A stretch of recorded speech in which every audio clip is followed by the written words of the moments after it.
Hello and good day and good morning, afternoon, or good evening, wherever and at whatever time you are listening to this. And this is the number 21 in our series of remove environmental risks from the transaction. And the topic of this presentation is the phase 2 ESA. ESA is environmental site assessment. So it's phase 2 environmental site assessment, intrusive soil sampling techniques. That's the name of our presentation. And it is number 21. And we have over 30 in this series, and probably will be even many more than that. And you are welcome always to visit us on our website and see all of the presentations at your own free time, at your own leisure. My name is Ami Adini, and my firm is Ami Adini Environmental Services. We have been doing this since 1988. We have been doing phase 1 and phase 2 environmental site assessments and contamination cleanup and abatement, and doing with lots of pleasure all these free introductory consultations. We also have been delivering lots of presentations for real estate associations and other organizations. And if you have any need in live presentations for your friends or your associates, we are always available. The SBA, the Small Business United States Small Business Administration, they stand behind many, if not most, of all of the commercial real estate loans in the United States. And again, many, if not most, or maybe almost all of the conventional lenders, they are going by the SBA regulations where it comes to environmental investigations. And SBA have their own standard operating procedure. Here it is, SOP 5010-6, which is the Bible by which the SBA operates. And like the Bible, it has quite a large number of books in it. Every book is a chapter, and they have chapter 6, which is other core requirements. And in it, there is environmental policies and procedures. And these environmental policies and procedures, they pertain to every commercial real estate transaction. And once you do it through the SBA, you have some kind of a checklist that you check out, and most properties check on this checklist, which basically commits them or mandate doing environmental investigation reports. Here it is, submission of environmental investigation reports. So in practice, most of the transactions, commercial real estate transactions that do with real estate properties, in most of them, SBA requires environmental investigation reports, and the institutional, conventional lenders, they follow suit, and they require also these environmental investigation reports. And the name of these reports are, you have a choice between transaction screens or phase 1 and phase 2 environmental site assessments, ESA, environmental site assessments. So the SBA tells you you need to start doing one of those investigations. The transaction screen is rarely done. I have seen it, but it's rarely done. Almost universally, the phase 1 environmental site assessment is being done. And in this series, I have elaborated quite a bit on what is phase 1 made of, and also what a phase 2 is made of. And we will talk more about it. These investigations bold letter, must be performed by an environmental professional. An environmental professional is one which is defined by the United States EPA. Here is the symbol, or what do you call it, the seal or the sign, United States EPA. And they say who or what is an environmental professional. And if you want to know what they say, just go online and put keywords or search word EPA, environmental professional, and you will see the whole story.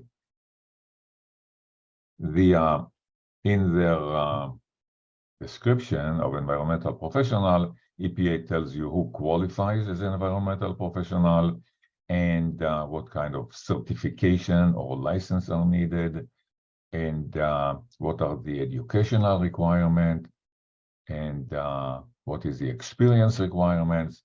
And they require that the environmental professional, of course, will have a relevant experience, and they define also what a relevant experience is. So we can imagine that a dentist may not qualify as an environmental professional.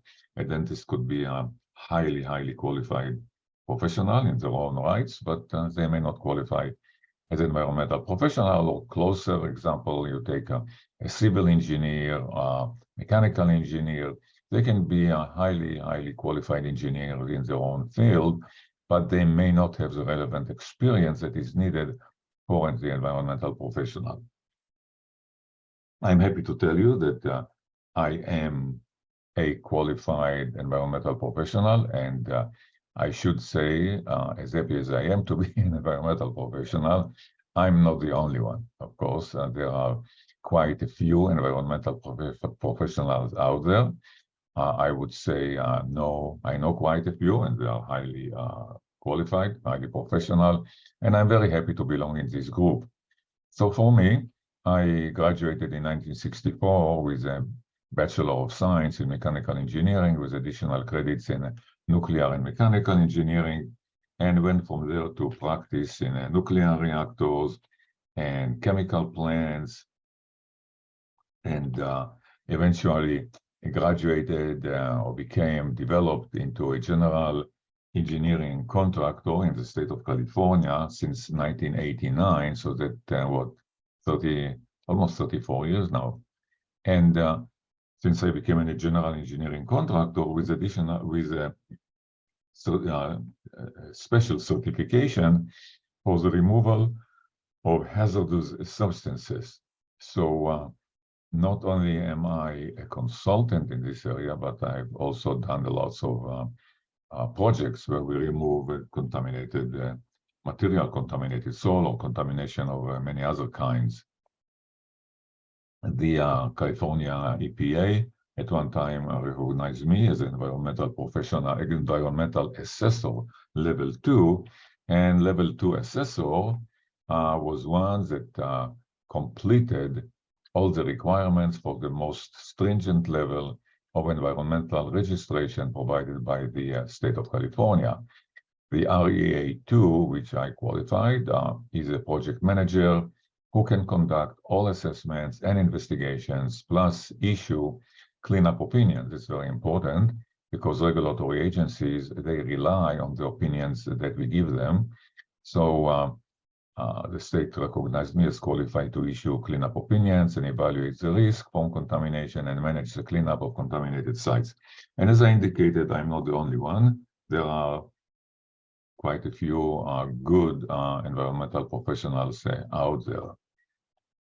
The recent projects that we have done, we cleaned up contaminated sites in the city of Los Angeles, a neighborhood called Silver Lake, very nice neighborhood now, used to be run by gangs years ago, but it has developed now to a very nice neighborhood with families and children, and there used to be a Terminix facility there, and they contaminated the soil with pesticides, and our client wanted to change the also call it the occupancy or the use of the property to its best use as a residential project. And by now they have built a very nice apartment building of 16 units.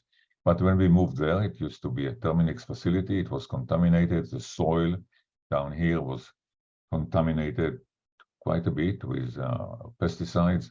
The concrete that you see, all these concrete foundations that we pulled out, some very heavy concrete piers, they were impregnated with pesticides. And we had to take them to a special landfill in, where was it, in Nevada, I believe. And we had to break it down to small pieces. And when you break down concrete, you take a hammer and a chisel, you hit on the concrete, you will get a puff of dust coming out. And in our case, here you see this huge monster here, which is a hydraulic hammer breaking down this concrete monster here, this huge bulb of concrete. It's breaking it down to small pieces. And when it breaks out, of course, it generates flying dust. And this dust is impregnated with the pesticides and it flies around. And we don't want it to, first, we don't want our workers here to inhale it. You see, we are spraying water on it, but we not the least, maybe even more so, we don't want this dust to go here to the neighborhood where we have families and children and adults living. So we had to control the entire site on the perimeter with monitors that monitored the amount of dust in the air, and they monitored every speck of it, every minute of the work. And if we reached a certain very low level of dust in the air, we shut down the operation. So it was, how they say, pretty tight operation. And right now, the site is a very nice apartment building. Warren Buffett, he says risk comes from not knowing what you are doing, all right?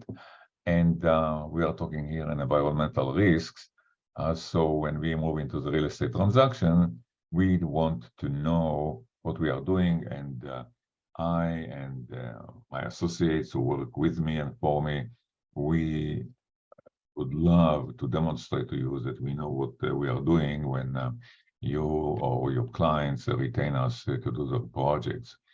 So the subject of the day is the intrusive sampling in the phase 1 and phase 2 environmental site assessment. And the objective of the phase 2, we talked a lot about phase 1, and in just a few words, of the idea of the phase 1 environmental site assessment is basically to tell you what to worry about. We go on the property, we research the history, we inspect it, and at the end of the day, we issue a very complex and comprehensive report that tells you what are concerns about the property. And maybe it used to be a gasoline station 80 years ago, maybe there used to be dry cleaners there, whatever, 90 years ago, maybe the neighbor was a machine shop. So we raise the concerns, all right? But the phase 1 raises concerns. The function of the phase 2, and again, we mentioned it through this series, the function of the phase 2 is to validate or negate the concerns raised by the phase 1.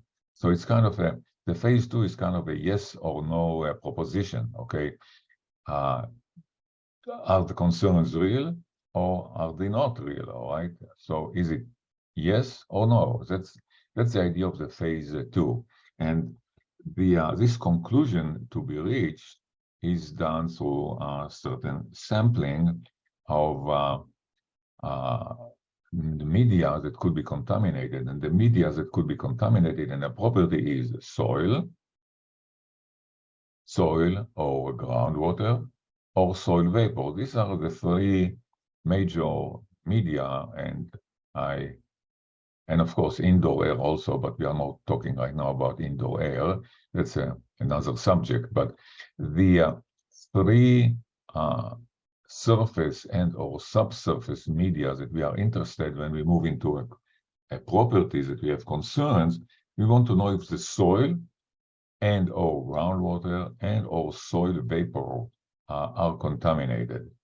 And as I mentioned before, the phase 1 does not tell us if it is contaminated, or it tells us what to be concerned about. Or maybe it will say, you know, we see some spills on the ground, we see some puddles, but we don't know if it's really penetrated the soil. So in essence, as I said, the phase 1 is raising concerns. The phase 2 telling us, are they real? And so we have several common major techniques how to do it. One of them is called the hollow stem auger drilling. So the hollow stem auger, you see here in the middle, here is this hollow stem. The hollow stem is basically a pipe. Here you see a pipe in the center, And there is this flight. It's called this flight. This is the thing that goes around it. You see, okay. This is like a thread on a screw. Okay. In the auger, it's called a flight. And with the screw, you call it a thread. All right. And so the way it's being done, when we want to go down into the soil, we rotate. You see here rotation at the top. We rotate this open flight auger. That's an auger. And it goes down, down, down, down. At the bottom of it, there is a plug, because as we go down, we don't want the hollow stem to get filled with the soil.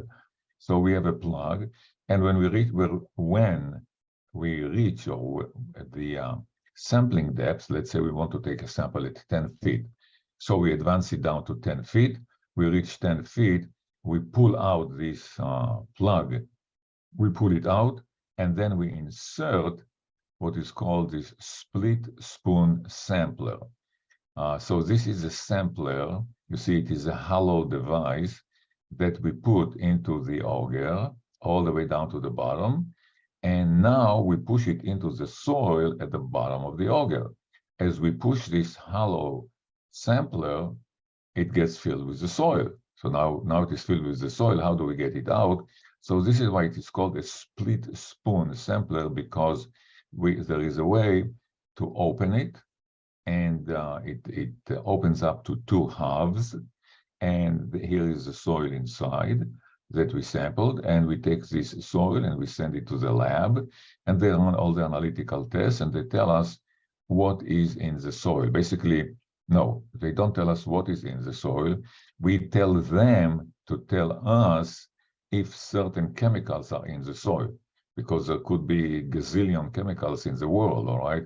And we are interested, let's say gasoline station, we are interested in gasoline, dry cleaners, we are interested in chlorinated solvents, a machine shop, we are interested in whatever chemicals. So we tell the lab what chemicals to search for, and then they run a special program or a special test that test for the chemicals that we tell them. So they take this soil, they run those analytical tests on them. It's like running a test on blood, okay, a blood sample. The doctor will tell the lab what they want them to test the sample for, all right? So usually they give them a list of whatever, 5 or 10 or 20 things that they want to be tested for. So we do the same with the soil. We take the soil, we send it to the lab, and we tell them what to test it for. So this is the hollow stem auger drilling, HSA technique, and we can go pretty deep with it. Here is another picture of the same. You see here the drill rig. It's a pretty big animal, monster, and this is the tower, and we have the augers being pushed down or rotate down, pushed down into the down below. Here is on the side. This is the same machine, and this is the rear view of the machine, and you see here the augers lying down here, and here is one, I think, yeah, it's an auger which is already mounted, and they will rotate and push it down into the soil. So this is the hollow stem auger, and we have gone down. I've gone down with this machine over 200 feet in a regular soil that is made of sand or clay and silt. If there are, it can have some cobbles in it, but if it is a heavy rock, it will not penetrate. So here is another picture of another machine of the same type, another project. Again, you see the augers lying here on the side. And what you need to know is that these machines, when we drill down, they bring up a lot of soil. You see here the wheelbarrow. The soil is being put into the wheelbarrow, and from there we fill up those 55-gallon drums. And some operations can result with 20, 30, 40, sometimes 50 drums of these soils that we need to take it to a special landfill.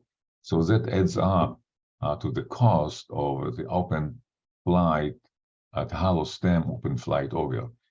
It is powerful, definitely very powerful. We can go pretty deep with it.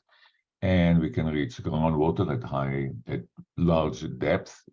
But it has its own, what shall I say, not liabilities, but it has its own factors that add up to the cost. So we have the soil, okay? We have to get rid of a lot of soil that we have drilled out in the process. Here is another picture of the same. You see the open flight auger here up in the middle, and then you see the wheelbarrow, and you see the soils that we came up with open flight auger, and you see on the left, you see the drums, and we can fill up, as I said, several dozens of those drums in the process, and it is expensive to get rid of all those drums. So this is one of the drawbacks, if you wish, of the technology. It's a very powerful. We use it a lot, but we need to know what is involved. And also, it will not penetrate rock. You see here, this is solid rock layer. This technique will not penetrate rock. You need a specialized technology to do that. We will not go over it today because the cases that we have to drill through rock are very, very, very rare. All right. So I'm not going to go over that. The next technique that we use, technique or technology, is the DPT. DPT here, direct push technique. DPT. What we do here, we have this machine, and you see this nice young lady next to the machine, and you see at the top, this is a hydraulic hammer that is hammering down, like puck, puck, puck, puck. It's pretty noisy. The hammering down on a solid, on a hollow a pipe, hollow tube. The tube is pretty strong. It's not, while the augers, let me go back a moment, while those augers that you see here, they typically start at 6-inch and can go up to 12-inch, but the minimum is 6-inch diameter of those augers. When we deal here, we are talking about maybe 2-inch and a quarter, all right? Like 2-inch and a quarter. It's significantly smaller than the hollow stem auger. Not only that, because we push it into the ground. See here where my laser cursor is moving. Here is a tool. Here is a tube that we push into the ground, and there is this plug here. You see, this is a plug. When we push the tube, this plug is here at the bottom, and it plugs the mouth, the opening at the bottom. When we reach the depth of sampling, we release this plug, we let it float, if you wish, and we keep pushing the tube, and now the soil enters into the tube, lifts up the plug, and fill up the tube. And then we take the tube out, we open it, and we take the soil and we send it to the lab. So as you see, the generation of soil cuttings, like we had all these drums and barrels, and as I said, dozens of drums that we have with the open flight auger, they don't exist with the DPT, with the direct push technique. They don't exist because we have a little bit of soil, but it's negligent. It's minimal, minuscule. The soil that we take just from the samplers, it's really minuscule. And so it's a great technique. Here is, so on the left, you see one machine. Here in the upper right, you see a machine mounted on tracks, and it's moving. We can control it with a remote control and drive it around. And this is a car wash, and we're doing our drilling with this machine here. So this is the DPT, and it's great for taking soil samples. It's great for installation of soil vapor sampling wells, and a few more words about it, a few more slides down. So here is this DPT machine in other scenarios. You see us here working inside. This is, again, a terrific advantage of this machine. We can enter, you see, this is a manufacturing place, like kind of a warehouse type structure. So there's a lot of manufacturing going on here. and we enter with our machine here, and we work inside. Okay, and so inside this place. Okay, here we are again in the field. This is the same machine on the track mounted DPT. We have the small brothers and small sisters of the DPT machines that I showed you before when we want to go indoors. So you see here on the left, this is an indoor machine. It's smaller, and of course, being small, it's more limited in power. And here is another picture on the right of it. Those DPT machines, the most powerful one, or the more powerful one, like this machine, I've gone down 40 feet with them, and in good conditions. When you start going deeper than 40 feet, we start hesitating.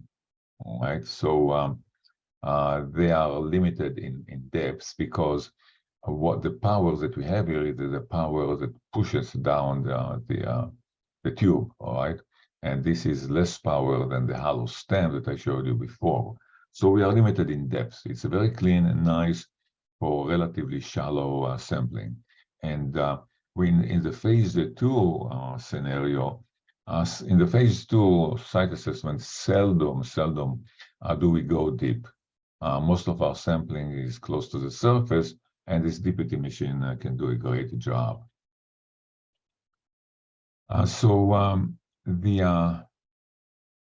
What I talked so far was about taking soil samples. Part of the phase 2 sampling is also taking soil vapor samples. The way this is done is, and again in concept, yes, you see here on the upper left the probe. Here you see the cone. This cone is perforated, and there is a tube connected to it, a plastic tube going up, and from here it arrives at a vacuum pump. So we push this probe down, or we install it or push it down, this technique is usually done for shallow soil vapor sampling, anywhere from 6 inches under the ground to 15 feet under the ground. We usually don't do it deeper than 15 feet in this way. There are other ways, but the concept is there. So this is how we take soil vapor samples in phase 2.